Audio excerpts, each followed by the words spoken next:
No mina soovitaks praegustele ja tulevastele IT-kolledži tudengitele hästi palju peale hakkamist.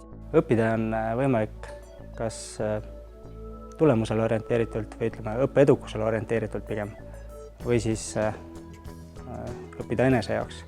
Kindlasti ma soovitan kõikidel õppida enese jaoks.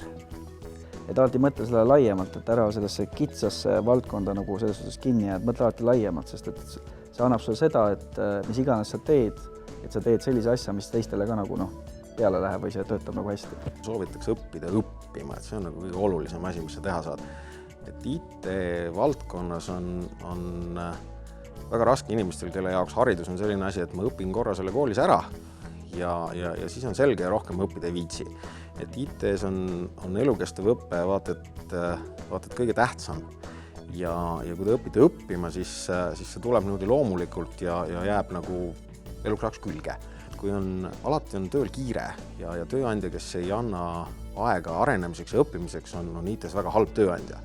Et sellise tööandja juurest tuleb ära minna. Tulevastele tudengitele ma soovitan kõige rohkem kuulata seda, mis nende sisetunne nende valikute osas ütleb. Hästi oluline karjäärivalikul ja üldse elus on see, et sa teed seda, mis sul tegelikult rõõmu pakub. Tee oma asja südamega ja see on, ma arvan, kõige olulisem. Et tee seda, mis sa armastad.